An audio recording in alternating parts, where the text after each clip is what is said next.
দর্শক, স্বাগত এই সময়। আমি ফখরুল আলম কাঞ্চন আপনাদের সঙ্গে আছি। আমরা এই অনুষ্ঠানে সমসাময়িক বিভিন্ন গুরুত্বপূর্ণ এবং রাজনৈতিক বিষয় নিয়ে আলোচনা করি। আজ আলোচনা করব ডিসেম্বরে কি হচ্ছে। ডিসেম্বরে থাকবে দ্রব্যমূল্যের ঊর্ধ্বগতি এবং আন্তর্জাতিক মুদ্রা তহবিল IMF-এর বাংলাদেশের সফরের বিষয় নিয়ে কিছু কথা।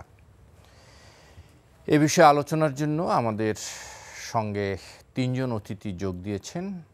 এই মুহূর্তে স্টুডিওতে আমাদের সঙ্গে উপস্থিত আছেন বাসদের সহ সাধারণ সম্পাদক জনাব রাজিকুজ্জামান রতন, আছেন ঢাকা সাংবাদিক ইউনিয়নের সাবেক সভাপতি জনাব কুদ্দুস আফরাত, এছাড়াও আরও উপস্থিত আছেন সাংবাদিক ও কলামিস্ট জনাব মুস্তফা কামাল। স্বাগত তিনজনকেই। জনাব রাজিকুজ্জামান রতন, আপনাকে দিয়ে শুরু করি। আমি শুরুতেই বলছিলাম যে ডিসেম্বর নিয়ে রাজনৈতিক অঙ্গনে অনেক কথা শোনা যাচ্ছে, উত্তপ্তও হচ্ছে। ডিসেম্বর আমাদের জন্য বিজয়ের মাস, কিন্তু সেই বিজয়ের মাসে আমরা দেখলাম যে এক ধরনের কি আতঙ্ক তৈরি হয়েছে। বলা হচ্ছে আজকেও টাঙ্গাইলে আওয়ামী লীগের সাধারণ সম্পাদক ওবায়দুল কাদের বলেছেন ডিসেম্বরে ফাইনাল খেলা হবে, প্রস্তুত হন। কি মনে হচ্ছে? ধন্যবাদ। ডিসেম্বর আমাদের একদিকে পাহাড়ের চূড়ায় ওঠার মাস, ডিসেম্বর আবার চূড়া থেকে নিচের দিকে নেমে যাওয়ারও মাস। আমরা এই ডিসেম্বরে দুটো খুব বড় দিন উদযাপন করি। একটা হচ্ছে 1971 সালের 16ই ডিসেম্বর আমরা একটা পর্বত শৃঙ্গের চূড়ায় উঠেছিলাম, আমরা বিজয় অর্জন করেছিলাম, এবং তার পরদিন থেকে আমাদের বিজয় হাতছাড়া হতে শুরু হয়েছে। আর একবার আমরা 1990 সালের 6ই ডিসেম্বর সৈয়দ হোসেন মোহাম্মদ এরশাদকে ক্ষমতাচ্যুত করে একটা গণতান্ত্রিক অভিযাত্রার চূড়ায় উঠেছিলাম, এবং তারপর থেকে সেখান থেকে আমাদের স্খলন শুরু হয়েছে। মাঝখানে আমাদের একটা বেদনার সময় আছে। 14ই ডিসেম্বর আমরা আমাদের জাতির শ্রেষ্ঠতম সন্তানদেরকে হারিয়েছিলাম। একসময় একজন দেখি কৌতুক করে বলতেন যে আমরা বিশ্বাস করতাম না যে বাংলাদেশের অথবা বাঙালিদের শ্রেষ্ঠতম সন্তানদেরকে 16ই ডিসেম্বর হত্যা করা হয়েছে, কিন্তু এখন তোমাদের দেশের বুদ্ধিভিত্তিক মান দেখে মনে হয় কথাটা সত্য। মানে বুদ্ধিজীবীরা যে মারা গেছে এটা এখন এটা টের পাচ্ছে। তার মানে বুদ্ধি, বিবেক বর্জিত বুদ্ধি অথবা আবেগ বর্জিত বুদ্ধি অথবা দায় বিবর্জিত বুদ্ধি কত ভয়ঙ্কর হতে পারে এখন আমরা দেখছি অনেকের ক্ষেত্রে। আর সেই সময় আমরা কয়েকটা জিনিস আবার দেখছি। সেটা কি? যে ডিসেম্বর মাসে ফাইনাল খেলা হবে। আচ্ছা, নির্বাচন তো হবে 2023-এর ডিসেম্বর অথবা জানুয়ারি। তাহলে যদি এই ডিসেম্বরে 22 ডিসেম্বরে যদি ফাইনাল খেলাটা হয়ে যায়, তারপরে কি হবে? এই যে একটা কথা যখন বলেন, তখন কি একটু দায়িত্ব নিয়ে কথাটা বলবেন না? তারা অনেক বড় মানুষ। তারপর বলছে খেলা হবে। আচ্ছা, রাজনীতি কি খেলা? তারা দুজন খেলবেন, বা গোটা দেশের মানুষ কি তাহলে দর্শক? মানুষকে দর্শক বানিয়ে তারা যেমন খুশি তেমন খেলবেন, অথবা মানুষকে ফুটবল বানিয়ে যেমন খুশি তেমন করবেন? আর রাজনীতিবিদদের কাছ থেকে তো মানুষ অনেক কিছু শেখে, তাই না? তাদের কাছ থেকে শেখে যেমন যুক্তি করার ক্ষমতা, তাদের কাছ থেকে শেখে দায়িত্বপূর্ণ আচরণ, তাদের কাছে শেখে দেশপ্রেম, এমনকি তাদের কাছে শেখে সৌজন্য। আমরা রাজনীতিবিদদের পরস্পর বিরোধী রাজনৈতিক মতামত নিয়েও তারপর পারস্পরিক সৌজন্যের অনেক ঘটনা, গল্পের কথা আমাদের জানা আছে। কিন্তু এখন দেখুন, দলের যদি প্রধান ব্যক্তিরা এরকম খেলা হবে, পাল্টা খেলা হবে, এরকম হতে, তাহলে কর্মীদের মধ্যে কি মেসেজটা যায়? কর্মীদের তো প্রস্তুত থাকার জন্য বলছে যে খেলা হবে, খেলা, লাঠি সোটা নিয়ে প্রস্তুত হবে। এখন কেউ কেউ বলছেন বাঁশের লাঠি নিয়ে আসো, কেউ বলে বাঁশের কেল্লা তৈরি করো। তার মানে একটা কৃত্রিম উত্তেজনায় গোটা দেশটাকে ভাসিয়ে রাখবার চেষ্টা করছেন। যে সময় আমাদের, আপনি যেটা শুরু করেছিলেন, দ্রব্যমূল্যের আঘাতে জনজীবন বিপর্যস্ত, যে সময় একদিকে দোহাই দেওয়া হচ্ছে ইউক্রেন রাশিয়া যুদ্ধের, বাস্তবে ইউক্রেন রাশিয়া যুদ্ধ না হলেও আমরা এইরকম একটা তলানিতে পড়ে যেতাম। কেন ডলার ক্রাইসিসটা হলো? কেন 20টা ব্যাংক বলল যে তারা আর কোনো ডলার দিতে পারবে না? কেন বাংলাদেশ ব্যাংক বলল যে 26শে অক্টোবর তারা বলল যে প্রত্যেক ব্যাংক তারা নিজেদের মতো করে ডলার সংগ্রহ করে নাও? এইরকম পরিস্থিতি যখন হচ্ছে, তখন কিন্তু আমরা খেলার আয়োজন দেখছি। তখন আমাদের তো সবচেয়ে বড় বিষয় ছিল IMF 450 কোটি ডলার আমাদেরকে দেবে 3 বছরে। সেটার জন্য IMF 9টা শর্তের কথা বলেছে বলে আমরা পত্রপত্রিকা শুনলাম। আমার মনে হয় এই বিষয় আমি শেষ করি একটু, জাস্ট এক লাইনে। আর দেশ থেকে প্রতি বছর গড়ে নাকি $700 কোটি পাচার হয়ে যেত। তাহলে আলোচনা হওয়া উচিত ছিল এগুলো নিয়ে, আমরা কি পাচারটা ঠেকাবো? আমরা কি দ্রব্যমূল্যের হাত থেকে মানুষকে রক্ষা করব? আমরা কি একটা গণতান্ত্রিক একটা পরিবেশ তৈরি করব যে গণতন্ত্রের জন্য 1990 সালে লড়াই ছিল, আর যে 1971 সালের বিজয়ের পরে আমরা রাষ্ট্রের 4টা মূলনীতি হিসাবে যা ঘোষণা করেছিলাম তার মধ্যে গণতন্ত্র একটা বিষয় ছিল, কিংবা 1970 সালের সেই ধস নামানো নির্বাচনী বিজয় না হলে 1971 সালের মুক্তিযুদ্ধের ন্যায্যতারও প্রতিষ্ঠিত হতো না। ফলে বাংলাদেশের মুক্তিযুদ্ধের ভিত্তিভূমি তৈরি হয়েছিল নির্বাচনে বিজয় অর্জন করা। ফলে সেই নির্বাচনটা ভালো কথা বলেছেন, সেই নির্বাচনটাও ডিসেম্বরে হয়েছিল। ফলে আমরা সেই রকম একটা গ্রহণযোগ্য নির্বাচনের দিকে কিভাবে যেতে পারি, জনমতের প্রতিফলন ঘটাতে পারি, সেটাই আলোচনা হওয়ার কথা ছিল। কিন্তু আমরা দুঃখজনকভাবে এখন খেলা সেমিফাইনাল এবং ফাইনাল খেলার দিকে যাচ্ছি। জনাব কুদ্দুস আফরাদ, আপনার কাছ থেকে এই প্রসঙ্গে একটু শুনে আমি ভিন্ন প্রসঙ্গে যাই। শুনতে চাই, খেলা তো হবে, কিন্তু অন্যদিকে বিএনপির নেতৃবৃন্দ বলছেন যে ডিসেম্বরে সরকারের পতন হবে এবং 16 ডিসেম্বর বিজয় ভাবে আজকের সমাবেশ থেকে বলা হয় ডিসেম্বর বিজয় নিয়ে ঘরে ফিরবে, তারা বিজয় নিয়ে ঘরে ফিরবে। কিন্তু ভালো আকাঙ্ক্ষা, মানুষের আকাঙ্ক্ষা কি দিনক্ষণ ঠিক করে কি এভাবে বিজয় অর্জন করা যাবে? তা হয় না, তা হয় না। তা পলিটিক্সে কখনো এরকম দিনক্ষণ নির্দিষ্ট করে, আমাদের যেরকম মুক্তিযুদ্ধের স্বাধীনতার ঘোষণা বলেন, বিজয় বলেন, এগুলো দিনক্ষণ করে তো হয় নাই। পরিস্থিতি, প্রেক্ষাপট, নানান কিছুতে নির্ভর করে। একটা জিনিস সামনে এসে গেলে তখন একটা সমঝোতা আসে। আমাদের যে সারেন্ডার করলো পাকিস্তানি সেনাবাহিনী, এটাও তো আলাপ আলোচনার বেসিসে, তার পিছনে কিন্তু আলাপ আলোচনা, হুঁশিয়ার বাজা দিল আর হয়ে গেল, ওই সবাই এসে ওই সোহরাওয়ার্দী উদ্যানে সারেন্ডার করলো, তেমন না। যা হোক, আলোচনার শুরুতেই আমাদের দুইজন সহ-আলোচক সহ আপনাকে ধন্যবাদ জানাই। যে কথাটা বলছিলেন আমাদের রতন ভাই একজন রাজনৈতিক, একনিষ্ঠ রাজনৈতিক কর্মী এবং নেতা, খুবই সজ্জন মানুষ, বিচক্ষণ মানুষ, রাজনীতির বিশ্লেষণ চমৎকার বলেন। তো বিষয়টা হচ্ছে, খেলা হবে যে বলা হয়, এগুলো হচ্ছে রাজনীতিক ভাষা। আপনি যথার্থই বলেছেন, অনেক সময় এগুলো উত্তেজনা তৈরি করে। কিন্তু আমাদের দেশের রাজনীতি, আমাদের পরিপার্শ্বিক দেশগুলোর রাজনীতি, এই বুর্জোয়া গণতান্ত্রিক শক্তিগুলো এইরকম জিনিসই সামনে আনে যেটা নিয়ে আপনি পড়ে থাকবেন, আমি পড়ে থাকবো, এটাও সত্য, এবং তারাই সাইন করছে। এইখানে এই রাজনৈতিক ময়দানে দেখেন খেলা হবে। আমরা যেটা জানি যে নারায়ণগঞ্জ থেকে এই স্লোগানের উৎপত্তি, এটা অতি সম্প্রতি পশ্চিমবঙ্গের নির্বাচনে খুব বেশিভাবে হয়েছে। আমি নিজেই এটার উপরে আমার আর্টিকেল লিখতে হয়েছে, আমার সাক্ষাৎকার নিতে হয়েছে যে খেলা এখান থেকে ওইখানে কিভাবে হলো। নারায়ণগঞ্জে আমাদের যদ্দূর মনে পড়ে শামীম ওসমান প্রথম এই খেলা হবে, এটা মানে এই কথাটা বলেছিলেন মমতা ব্যানার্জি নিল আর কি। হ্যাঁ, যা হোক, এই এখন ওই খেলা আবার ওবায়দুল কাদের সাহেব বারবার, উনি প্রতিদিন একই জিনিস উচ্চারণ করছেন। কিন্তু বিষয়টা হচ্ছে, কিন্তু এটা তো তার আমরা কিসের কি নিয়ে খেলবো? ভোটের খেলা? ভোটের খেলা তো অনেক দেরি এখনো। তাহলে খেলাটা কিসের? যদি ভোটের সামনে বলতে যে খেলা হবে, রাজনীতিতে বহু রকম খেলা আছে, রাজনীতির দাবার গুটির মতো খেলা বহু রকম আছে। এখন কোন খেলার কথা তারা মিন করছেন আমরা জানি না এখনো। বিজয়, কোন বিজয় মিন করছেন? 16 ডিসেম্বর তো বিজয়ের দিন, বিএনপি যেটা বলছে, এখন সে যদি ঘুরে বলে ওই দিন তো বিজয় দিবস, আমরা বিজয় নিয়ে তো ঘরে ফিরছি। হ্যাঁ, এখন আমি ওই জায়গায় যাচ্ছি না। বিষয়টা হচ্ছে, আমরা অতিমাত্রিক মানে স্থূল রাজনীতি নিয়ে পরস্পরের প্রতি ঢিল নিক্ষেপ শুরু করে দিছি। আমাদের যদি কনস্ট্রাকটিভ কিছু হতো তাহলে ভালো ছিল। এখন ওয়ার্ল্ড ওয়াইডে একটা ক্রাইসিস আছে, বাংলাদেশের একটা ক্রাইসিসের মুখে আছে। স্বয়ং প্রধানমন্ত্রী একাধিকবার সতর্ক করছেন, কিন্তু এই সতর্ক করার ফলে উনি যে সতর্ক করছেন, সতর্কটা এক্সিকিউশন হচ্ছে কিনা এটা মনিটরিং করছে কে? আমরা অনেক কাটছাট শুনছি, প্রকল্প বলেন, চলাফেরা বলেন, ব্যয় বরাদ্দ বলেন, কিন্তু আমরা অনেক সময় আমরা মিডিয়াতেই দেখি যে ওই অনুযায়ী হচ্ছে না, তখন তো এগুলোর সমালোচনা ডেকে আনে। একইভাবে আমি যদি বলি যে দেখেন, আমরা কি জানি ডেঙ্গুর পরীক্ষা ফি মওকুফ করে দিলাম প্রথমে, কোথাও এক্সিকিউশন হলো না।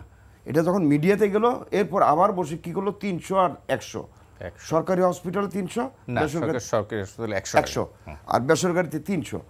কিন্তু এটা কতদিনে এক্সিকিউশন হবে, এগুলো নিয়ে সমস্যা হয়। ডোপ টেস্ট ছাড়া লাইসেন্স দিবে না, ফরমান জারি হয়ে যায়, কিন্তু এই ফরমান হাসপাতালে পৌঁছে না, বিআরটিতেও পৌঁছে না। আবার ফরমান পৌঁছলে ওইখানে মেশিন থাকে না।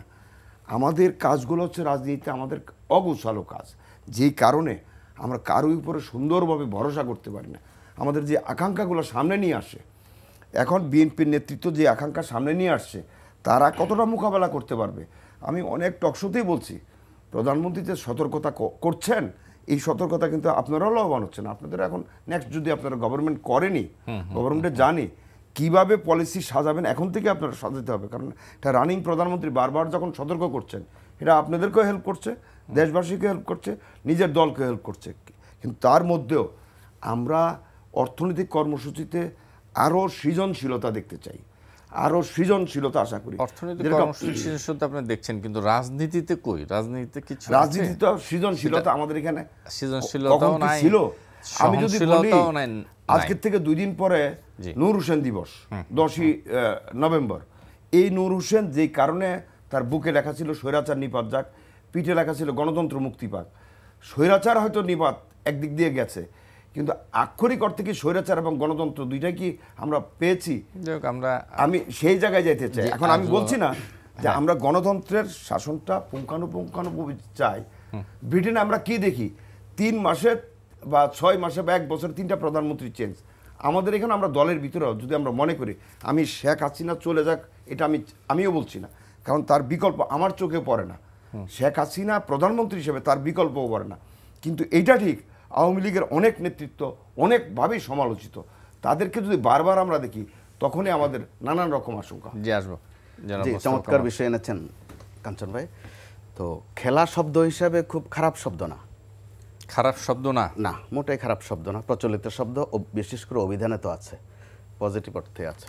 তো এখন খেলা শব্দটা নারায়ণগঞ্জ থেকে উৎপত্তি, শুরুতে একটু আপত্তি ছিল যে এই খেলা শব্দটা ব্যবহার হলো কেন রাজনীতির মাঠে। পরবর্তীতে কলকাতায় জনপ্রিয়তা, সেখানে নিয়ে গান বাজনা হয়েছে, গান তৈরি করা হয়েছে। ধীরে ধীরে বাংলাদেশেও কিন্তু খেলা শব্দটা জনপ্রিয় হয়ে গেছে, রীতিমতো জনপ্রিয়। গত কয়েকটি নির্বাচনে, স্থানীয় নির্বাচন, আমি যদি বলতে চাই কুমিল্লা সিটি নির্বাচন সহ আরও কয়েকটি নির্বাচনে এই খেলা দিয়ে নিজেরা তারা প্রার্থীরা গানও তৈরি করেছে। তো সেটার সংস্করণ ঢাকা হয়ে সর্বশেষ আবার কুমিল্লায় গেল 2-3 দিন আগে। সেখানে ওবায়দুল কাদের সাহেব যেটা বলেছেন, ফাইনাল খেলার সাউন্ড দিয়েছেন উনি, ওখানে বলেছেন আসল খেলা, আর টাঙ্গাইলে বলেছেন ফাইনাল খেলা। অর্থাৎ মেসেজটা একই। তো আবার খেলার সময়ও দিয়েছেন, সেটা হচ্ছে ডিসেম্বর। বেদনার অংশটাকে মূলত ওখানে। তো ডিসেম্বর আমরা বিজয়ের মাস বলি, আনন্দের মাস বলি, উদযাপন করি বিজয়, 2 কারণে, যেটা তো রতন ভাই বললেন। কিন্তু আমাদের গণমাধ্যম কর্মীদের জন্য একটু বিব্রতকর অবস্থা হয়ে গেছে। অডিয়েন্স কিন্তু জানতে চায় যে কি খেলা, এটা কি ক্রিকেট ধরনের, ফুটবল ধরনের, হাডুডু লুডু ধরনের, বা ওয়ানডে ম্যাচ কিনা, T20 কিনা, নানান প্রশ্নে কিন্তু আমরা জর্জরিত। এমনটা যদি হতো যে বিএনপির দিক থেকে বলা হতো যে এইসব শব্দ ভালো না, তারা কিন্তু অনাপত্তি দিয়েছে রীতিমতো, তারা বরং যোগ দিয়েছেন। আমি একটু বলি, ব্যাখ্যাটা দিচ্ছি আমি। বিএনপির একজন নেতা তারিখ সহ বলেছেন 10 তারিখের পর বিএনপির কথায় দেশ চলবে, বেগম খালেদা জিয়ার কথায় দেশ চলবে। সেটা ঠিক আছে, সেটা খেলার কাছাকাছি আমানুল্লাহ আমান বলেছেন, জি সেটি বলেছেন। কিন্তু আমি বলছি যে বিএনপি সাধারণ মহাসচিব কিন্তু মির্জা ফখরুল কিন্তু বলেছেন এই খেলা শব্দ নিয়ে উনি ওনার আপত্তি জানিয়েছেন। উনি সজ্জন মানুষ, যে এই শব্দের মধ্যে আমি ঢুকতে চাই না, আমি এই খেলার মধ্যে যাব না, আমি রাজনৈতিক।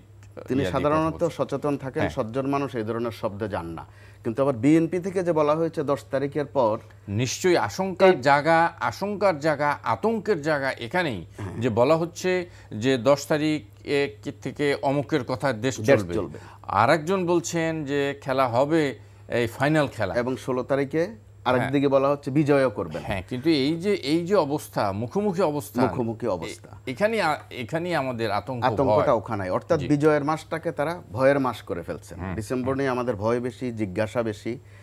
তো বিএনপির দিক থেকে পরবর্তীতে এই খেলাকে তারা ঘৃণাও করেছেন, শব্দটাকে, কিন্তু আবার 10 তারিখে তারাও কিছু একটা খেলবেন, বার্তা কিন্তু এটাই। আবার 16 তারিখে বিজয়ীও হবেন। তো কি ধরনের কথা এটা? আমরা তো জানা নাই এর আগে কোনো জাতীয় নির্বাচন আছে কিনা। নির্বাচন ছাড়া কিভাবে তারা 10 তারিখে বিজয়ী হবেন? এই সরকারকে পতন ঘটিয়ে বিজয়ী হবেন। তো পতন ঘটাবেন, হ্যাঁ, তাদের এটা আকাঙ্ক্ষা। তো এই দিক থেকে যেটা বাস্তবতা, যেটা খেলার সাথে যে কিছু শব্দ আসছে, নেতা কর্মীরা দুটো দলের কিন্তু প্রচুর ফলোয়ার্স, প্রচুর কর্মী, তারাও কিন্তু খেলা হবে বলছে। একসময় যেটা হতো লড়াই হবে। একটু একদম 10 সেকেন্ড একটু শেষ করেন, 10 সেকেন্ডে শেষ করে ফেলবো। একসময় লড়াই শব্দটা ব্যবহার হতো, এই লড়াইয়ে জিততে হবে, এই লড়াইয়ে জিতবে কারা, হয়তো বা ওইটার বিকল্প শব্দ এখন খেলা চলে আসছে।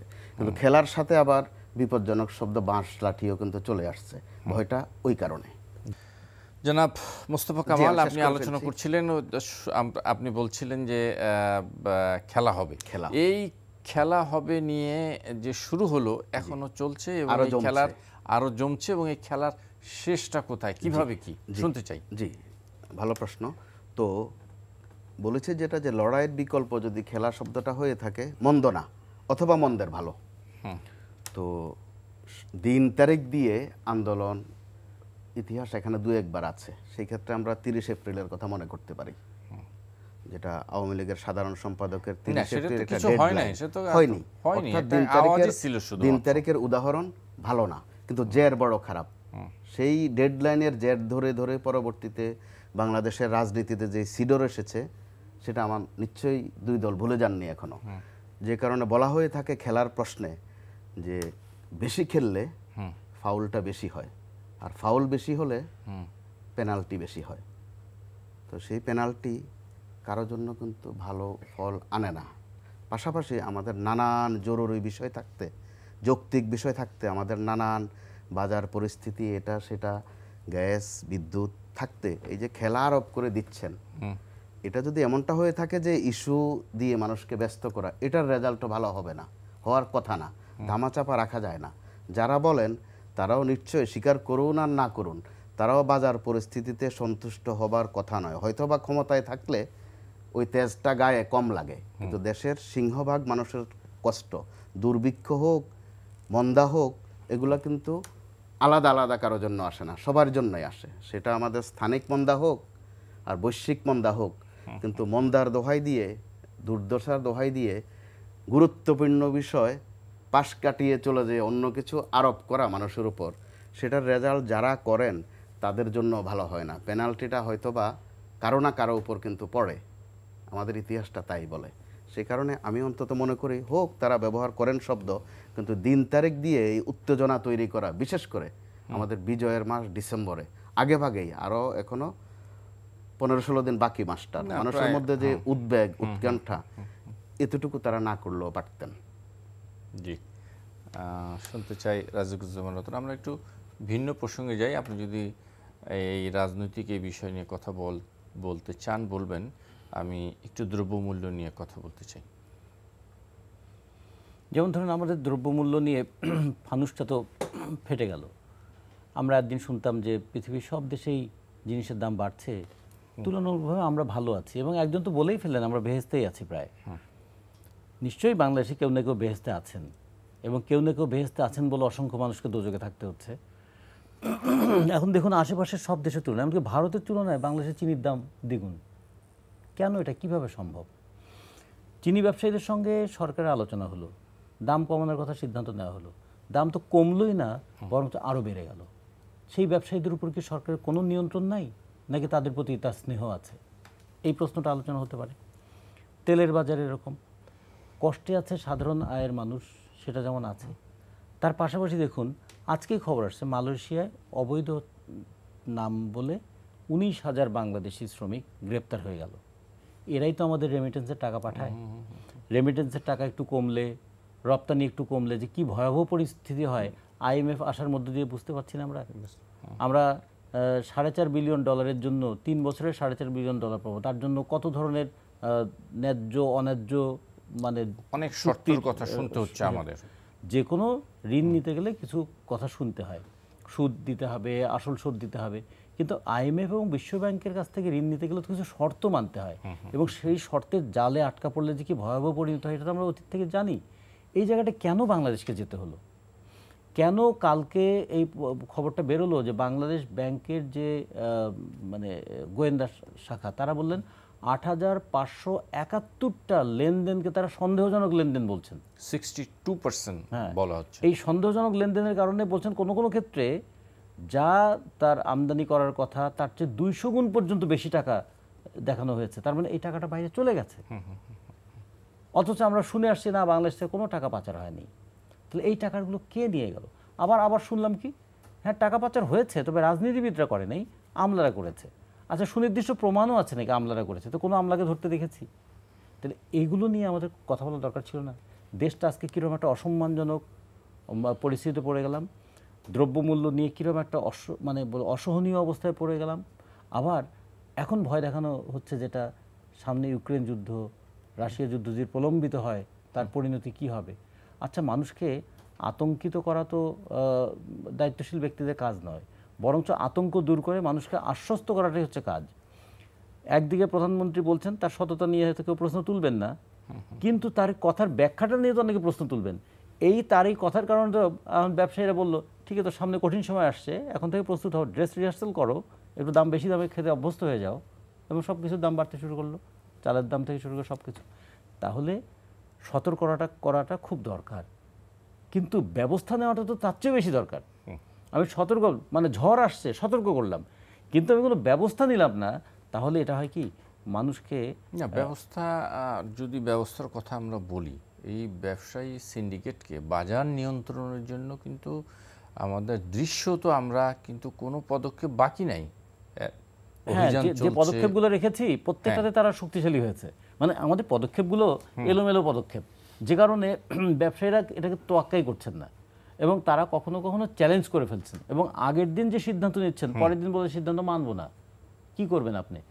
পরিস্থিতিটা এইরকম জায়গায় চলে গেছে। ফলে পদক্ষেপ কি নেওয়া হয়েছে আর তার ফলাফল কি হচ্ছে? আমি পদক্ষেপ নিলাম কিন্তু ফলাফলটা জনগণের পক্ষে এলো না, তাহলে ওই পদক্ষেপটা তো জনগণকে আরও অসহায় করে তোলে। তখন বলবে সরকারই পারে না, আমরা আর কি করব? তার মানে জনগণ তখন অসহায় শিকারে পরিণত হয়ে যায়। তাহলে এই জন্য বলি যে দেখেন, ইউরোপের কথা, ছোট্ট একটা কথা বলে শেষ করি। জ্বালানি সংকটের কারণে ইউরোপে বিদ্যুতের দাম বেড়ে গেছে, এটা আমরা সবাই শুনছি। কিন্তু ইউরোপে যে বিদ্যুতের দাম বাড়ানোর ফলে কিংবা আমেরিকাতে খরচ বেড়ে যাওয়ার ফলে সেই দেশগুলো যে তারা বলেছে যে বিদ্যুতের যে বর্ধিত দাম তার 50% গভর্নমেন্ট দিয়ে দেবে, এটা কিন্তু আবার আমাদের এখানে বলছে না, জানিও না। যদি কোনো একটা ফ্যামিলির বার্ষিক বিদ্যুৎ বিল 5,000 ইউরো হয়, গভর্নমেন্ট 2,500 ইউরো দিয়ে দেবে। তারা বললে এই বিদ্যুতের সাবসিডিটা দিবে যাতে জনজীবনটা অন্তত স্বস্তিতে থাকে। আমাদের কি সেটা আছে? বিদ্যুতের দাম বাড়লে সরকার শেয়ারিং হবে, এবং তারা আবার এটা জনগণকে কিন্তু দয়া করছে না। তারা বলছে যে জনগণ যদি এই টাকাটা সেভ করতে পারে, সেই টাকা দিয়ে জনগণ তো বাজারে জিনিস কিনবে, তার মানে মার্কেটটা চালু থাকবে। তারা তাদের নিজের দেশের মার্কেটের কথা বিবেচনা করে তারা এটা ভেবেছে। আমাদের দেশে তো আমরা সেই জায়গাটা করি নাই। আমরা একটা অংশ দেখেছি, ইউরোপে দাম বেড়েছে। আচ্ছা, কয়েকদিন আগে, পরশু দিনে একজন খুবই বিতর্ক করছিলেন যে জানেন আমেরিকাতে এক বোতল পানির দাম কত? আমরা এখন হাফ লিটার পানি 15 টাকা খাই, আমেরিকাতে $3 দিয়ে খায়। তা আমি বললাম আচ্ছা, আমেরিকাতে মাথাপিছু আয়ের জন্য কত ডলার? আমি তো $3,000 মাথাপিছু আয়ের জন্য আমি প্রতিযোগিতায় লিপ্ত আছি, ও তো $75,000 নিয়ে আছে। তাহলে ও তো আমার চেয়ে পার্চেজিং অ্যাবিলিটি অনেক বেশি, এই জন্য এখন তো ওইটার তুলনা দিয়ে হতে পারে না, বলতে পারবেন না। এই জন্য বলে যে এখন তো পিপিপি যেটা বলে, পার্চেজিং পাওয়ার প্যারিটি। আমি সাম্য তৈরি করব কোন জায়গায় আমার পার্চেজিং পাওয়ারটা আছে কিনা। এগুলো না দিয়ে আমরা কখনো বেহেশত হয়ে যাচ্ছি, কখনো সিঙ্গাপুর হয়ে যাচ্ছি, কখনো এরকম বলে। আবার এখন একটা নতুন তকমা শুরু হয়েছে, সেটা কি আপনার পায়ে জুতা নাই, এটা নিয়ে দুঃখ করেন না, আর একজনের তো পায়েই নাই। অন্য দেশ তো খেতেই পাচ্ছে না, আপনার তো তবুও অল্প হলেও কিছু খাচ্ছেন। এই সমস্ত টোটকা কবিরাজি দিয়ে তো অর্থনীতিটাকে সচল করা যাবে না ভাই। মানুষের বিক্ষোভটাকে কমানো যাবে না, এবং মানুষ বুঝবে যে সরকারকে আমরা মনে করি যে আমাকে রক্ষা করবেন, সেই সরকার দেখি আমাকে যারা নিপীড়ন করে তাদেরকে রক্ষা করছেন। কিন্তু রতন ভাই, আমি আপনার কাছে একটা জিনিস জানতে চাইবো। আমি একটু ঘুরে আসি কুদ্দুস সাফরার কাছ থেকে, তারপর জানতে চাইবো আমাদের রেমিটেন্স এখন কমে গেছে। আমরা গত 2 মাস দেখছি রেমিটেন্স কম। এ নিয়ে আপনার ব্যাখ্যাটা আমি শুনবো। তার আগে একটু শুনে আসি দ্রব্যমূল্যের বিষয়ে। জনাব কুদ্দুস সাফরাত, আপনার কাছ থেকে একটু শুনতেছি। বাজারে যেটা আমরা খুবই সিগনিফিক্যান্ট এবং খুবই আমি বলবো এটা একটি খুব আতঙ্কজনক পরিস্থিতি, সেটা হলো যে গত শুক্রবার আমাদের যে বাজার রিপোর্ট, উইকেন্ড রিপোর্ট যেটা হয়েছে, তাতে দোকানিরা বলছে যে আমি চিনি এবং অন্যান্য দ্রব্যাদি যেটা আমি হয়তো 40 কেজি 1 মণ অর্ডার করছি, কিন্তু কোম্পানি আমাকে 10 কেজি দিচ্ছে। এই যে কম দিচ্ছে মানে তারা দিচ্ছে না, সরবরাহ করছে না, এটা কিন্তু খুব মানে খুবই সিগনিফিকেন্ট। কেন এটা করছে তারা? কি এইটা চিন্তা করছে যে আগামীতে আরো দাম বাড়বে, আমি আরো ব্যবসা করব, আরো মুনাফা হবে? না, সেটা ব্যাখ্যা রতন ভাই একটু ব্যাখ্যা দিয়েছেন, কিন্তু ক্লিয়ার করছেন। তারপর আমি শুধু স্মরণ করিয়ে দিই, বাজারের দ্রব্যমূল্যের যে অবস্থা, এটা তো অসহনীয়। হ্যাঁ, মানে মানুষ, সাধারণ মানুষ বাজারে গেলে একটু হিমশিম খায়। হ্যাঁ, এইটাও সত্য, আমাদের এখানে আগের যে অবস্থা ছিল, মানুষের ইনকাম যে রেটিংটা ছিল, রেটিং একটু ভালো আছে। এটা গ্রামে গঞ্জে হোক, যেখানে হোক, মানুষের জামা কাপড় থেকে বলে, আমি আবার এটা বলছি না যে খুব দুধের ভিতরে আছে তা না, তাদের একটা ইনকাম অবস্থা আছে, নানানভাবে ইয়ে করে নিচ্ছে। এইটার কিন্তু প্রধান আমাদের শক্তি হচ্ছে আসলে রেমিটেন্স। এই বাজারটাকে যে ইয়ে করে, আমরা যে একটু ভালো আছি, এটা কিন্তু রেমিটেন্সের জন্য আছি। আমাদের যেই জায়গাটা এখন নজর দেওয়া উচিত, আপনি একটু আগে বলছিলেন, আমি এই প্রসঙ্গে পরে যাচ্ছি, কিন্তু দ্রব্যমূল্যের কথা যদি বলি, দেখেন ভোক্তা অধিকার পরিষদ যখন তেল নিয়ে খুব অস্থিতিশীল একটা অবস্থা, আমাদের অর্থনৈতিক প্রতিবেদকদের যে সংগঠন ইআরএফের একটা মত বিনিময়তে গিয়ে ভোক্তা অধিকার পরিষদের যিনি ডিজি, উনি বললেনই, পরিচালক যিনি, উনি বললেন যে আমি হাত দিতে পারি, আমি দেখছি কোথায় অসুখটা আছে, কোথায় ব্যথা বেদনা, কোন জায়গাটা জড়ো হয়েছে, কিন্তু দিলে আমার পুরো চেন নষ্ট করে দিবে। সেই জন্য আমি ছোটদের কাছে আঘাত দিচ্ছি, মাঝারি পর্যায়ে দিচ্ছি।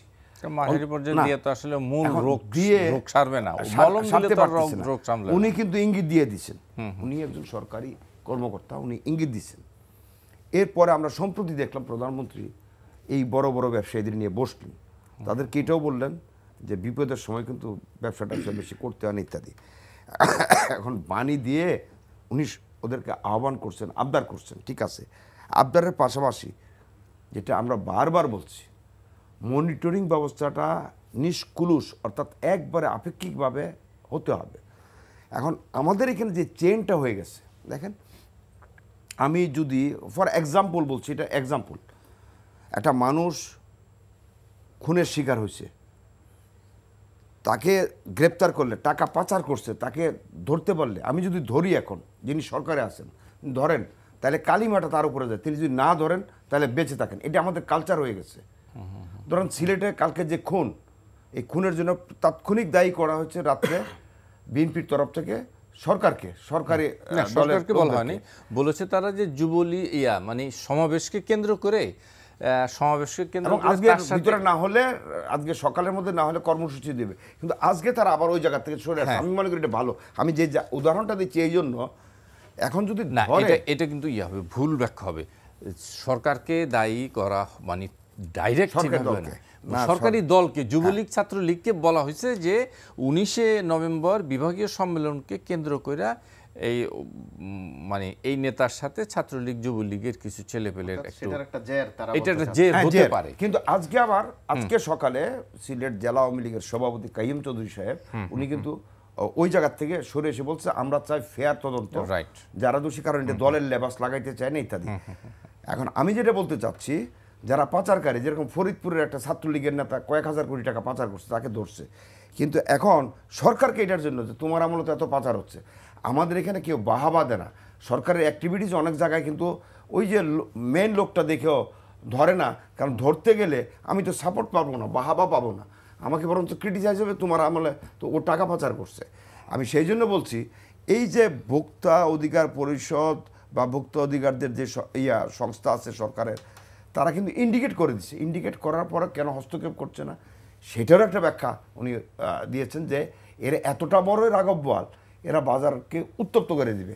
এখন সরকারের শুধু বড় রাগববাল থাকার কথা না, কেউ সরকার এত মেশিনারি, কোনো সময় এরকম হয় যে মানে পরিস্থিতিকে সামাল দেওয়ার জন্য মানে এটা হয়। আমি একটু শুনে আসি, আমি শেষ করে দেবো।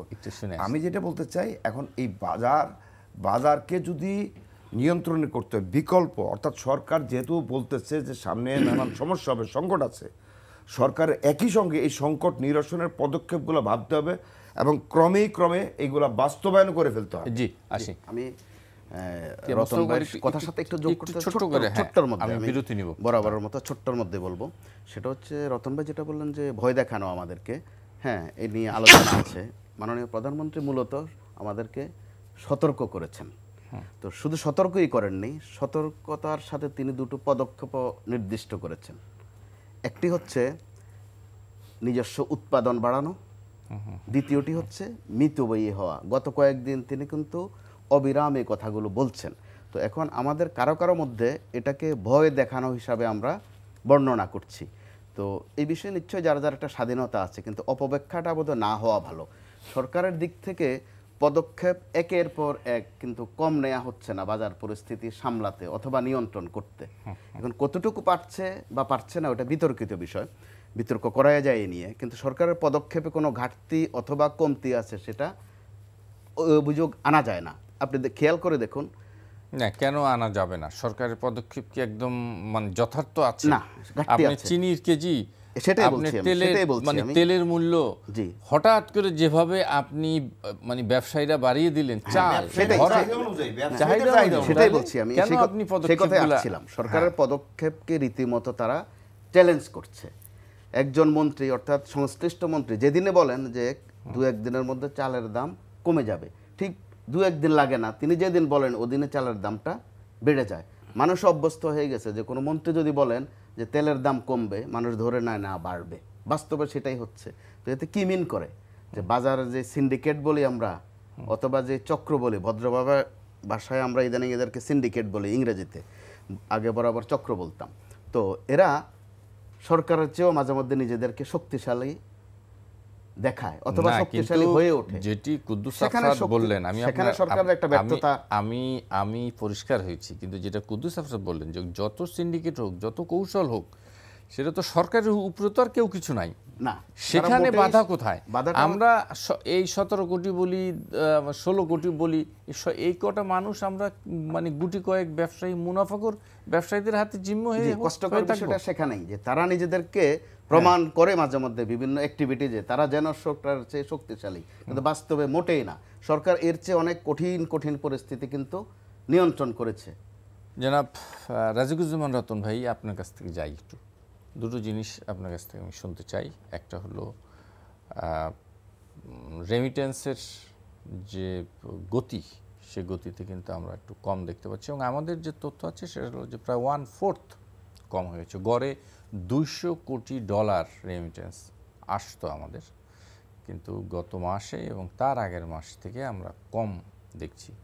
এটি কেন বা এই কি কারণে? আর দ্রব্যমূল্য এর সাথে শুনতে চাই। আমাদের রেমিটেন্সটা বছরে গড়ে আমরা $24 বিলিয়ন পাই। তো তাহলে মাসে গড়ে $2 বিলিয়ন হয়। এবছরের শুরুতে 2 মাস কিন্তু $2 বিলিয়ন করে পেয়েছি। আবার খেয়াল করে দেখবেন, যখন ঈদ থাকে তখন রেমিটেন্সটা বেড়ে যায়। মানে আমাদের যারা প্রবাসে থাকেন তারা তাদের ভাই বোন বাবা মার জন্য একটু বাড়তি পাঠান। আবার কখনো কখনো লিন পিরিয়ড থেকে একটু কম হয়। এবছর যেটা হয়েছে, সেপ্টেম্বরে আমাদের $154 কোটি এসছে, আর অক্টোবরে $153 কোটি এসছে। তার মানে আমাদের 2 বিলিয়ন তুলনায় কিন্তু $50 কোটি করে কম আসছে। কম আসছে, মানে 1/4 কম আসছে। এবং যখন কম আসলো সেই সময় কিন্তু আমরা ডলার ক্রাইসিসে আছি। আমাদের ব্যাংকগুলো ডলার দিতে পারছে না, এরকম বলছে। সেই সময় একটা বড় একটা পিছনের একটা ধাক্কা আছে। সেটা কি, আমাদের এলসি খোলা হয়েছিল $33 বিলিয়ন, ওইটা কিন্তু ওইটা এবার ইয়েটা করা হয়নি, ফলে ওইটার একটা ধাক্কা আছে। আমাদের প্রতি বছর আমাদের যে ঋণ নেই বিদেশ থেকে নিয়েছে, যে তার জন্য প্রতি বছর আমাদের $4 বিলিয়ন করে আমাদের দিতে হয়। হ্যাঁ, সেই $4 বিলিয়ন একটা প্রয়োজন আছে। আর প্রাইভেট প্রতিষ্ঠানগুলো যে ইয়ে করে, ব্যবসা বাণিজ্য করে, তার জন্য আবার $3 বিলিয়ন। তার মানে সব মিলিয়ে কিন্তু এখানে একটা ডলারের প্রয়োজন আছে। আবার আমাদের এখানে যেটা বলা হচ্ছে, আমাদের $35 বিলিয়ন রিজার্ভ আছে। আইএমএফ একটা হিসাব করে দেখালো, তোমরা ইনফ্লেটেড হিসাব দেখিয়েছো, 15% তোমরা বাড়তি দেখিয়েছো, $7 বিলিয়ন বা $8 বিলিয়ন কম দেখালে, মানে ওখান থেকে কেটে নিলে, যেটা শ্রীলঙ্কাকে লোন দিয়েছো, যেটা দিয়ে পায়রা বন্দরের কাজ করেছো, যেটা দিয়ে বিমান কিনেছো, সেগুলো তো ফেরত পাবা না। ফলে ওটা রিজার্ভ দেখিয়ে তো লাভ নাই। তাহলে আসলে হয়ে যায় $27 বিলিয়ন। $27 বিলিয়ন যদি হয়, আমাদের সর্বশেষ সেপ্টেম্বর মাসে আমাদের আমদানি হচ্ছে $7 বিলিয়ন। তাহলে 3 মাসের আমাদের আমদানি ব্যয় মেটানোর মতন আছে। এই জন্য আমাদের এটাকে খুব উদ্বেগজনক বলা হচ্ছে। আমাদের এখন রেমিটেন্সের প্রবাহ কোত্থেকে আসে, মানে ডলারের প্রবাহ কোত্থেকে আসে? এক্সপোর্ট থেকে আসে, রেমিটেন্স থেকে আসে, ফরেন ডাইরেক্ট ইনভেস্টমেন্ট থেকে আসে। তাহলে এখন রেমিটেন্সটা গেল একটু কমে, এক্সপোর্টের লক্ষণটা খুব বেশি নাই, কিন্তু ইম্পোর্টের পরিমাণ অস্বাভাবিক বেড়ে গেছে। তাহলে এখানে একটা বড় ঝুঁকির মধ্যে আছে। এইটা কিভাবে ট্যাকেল করা হবে? এর সঙ্গে খেয়াল করে দেখা যাচ্ছে প্রতি মাসে আমাদের রিজার্ভ $1.3 বিলিয়ন করে কম ঘাটতি হচ্ছে। এইটাকে ম্যানেজ করার জন্য যে কাজগুলো করা দরকার ছিল সেটার চাইতে সেই দিকে নজরটা না দিয়ে আমাদের অর্থমন্ত্রী এখন কিন্তু কোনো পাত্তাই নেই। আমাদের দেশটা মনে হয় যে অর্থ ব্যবস্থাটা পুরোটাই পরিচালনা করছেন বাংলাদেশ ব্যাংকের গভর্নর। গত কিছুদিন ধরে দেখেছেন অর্থমন্ত্রীর কোনো খবর টবর নাই। তিনি প্রকাশ্যে থাকবেন কি থাকবেন না এটা পরের প্রশ্ন, কিন্তু মানুষ তো যখন তিনি এত কথা বলতেন সিঙ্গাপুর বানিয়ে ফেলছিলেন প্রায়, তো হঠাৎ করে তিনি এই সময় ক্রাইসিসের সময় তিনি কথা বলছেন না, এটাও একটা তার মানে কি তিনিও পাজেল হয়ে গেছেন? তার মানে তাকে কিছু বলতে হবে, তো কিছু পদক্ষেপের কথা বলতে হবে। সব কথা কি প্রধানমন্ত্রীকেই বলতে হবে? কারণ বাজারে জিনিসের দাম নিয়ন্ত্রণে থাকবে কিনা, ডলার ঠিকমতো থাকবে কিনা, বাড়িতে রেডির তেল জ্বালাবেন কিনা, কিংবা বেগুনের পরিবর্তে কুমড়া খাবেন কিনা, সবই কি আমাদের প্রধানমন্ত্রীকে দিয়ে বলাতে হবে? তাহলে ইনস্টিটিউশনগুলো কি কাজ করে? এই জায়গাটাতে আমরা মনে করি যে আমাদের এই ডলার ক্রাইসিসটা নিয়ে আতঙ্কিত হওয়া নয়, বরং সেটা সতর্কতার সঙ্গে ম্যানেজ করা দরকার।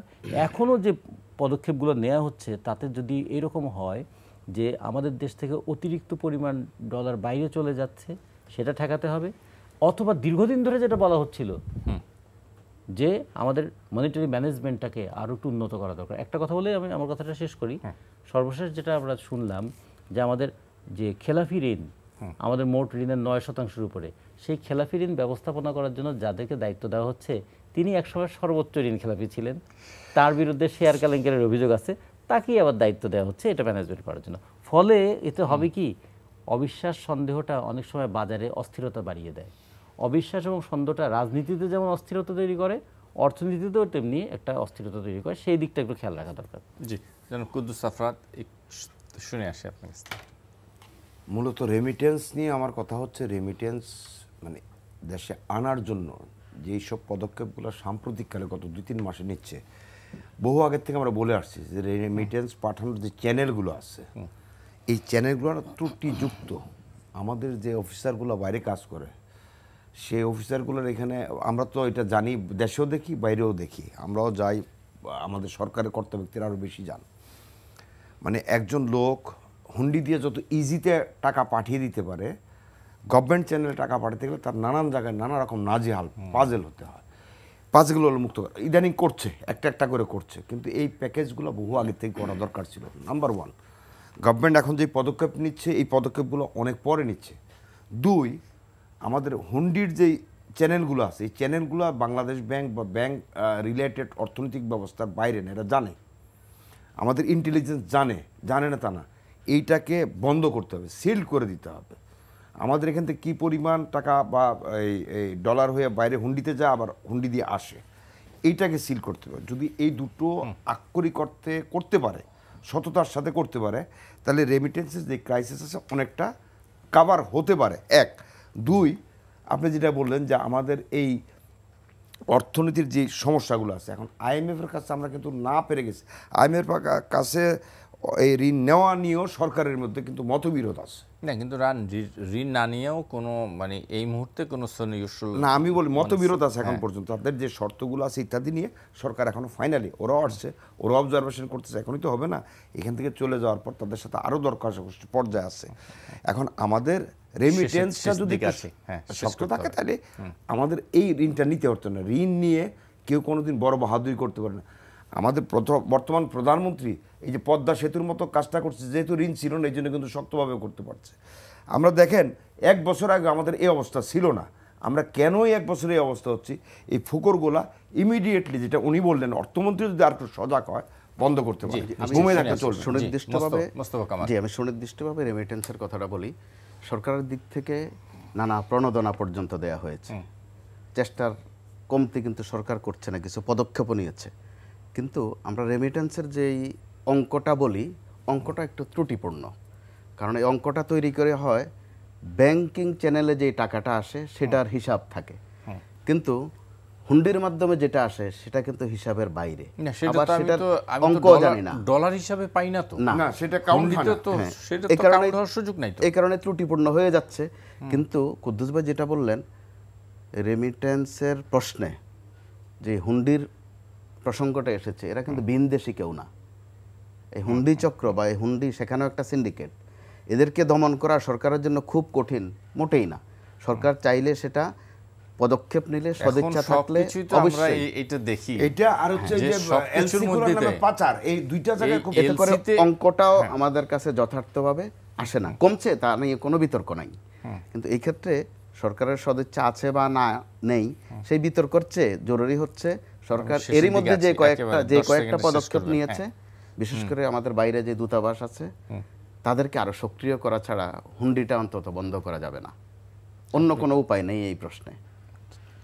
হুন্ডির একটা দ্বিমুখী ক্ষতিকারক প্রবণতা আছে। একটা হলো যে ডলারটা বাইরে থেকে গেল, দ্বিতীয়ত দেশে ইনফ্লেটেড মানি হয়ে গেল, মানে টাকার পরিমাণটা বেড়ে গেল, ফলে বাজারে মানে মুদ্রাস্ফীতি আর ওইদিকে ডলারটা পাচার হয়ে যায়।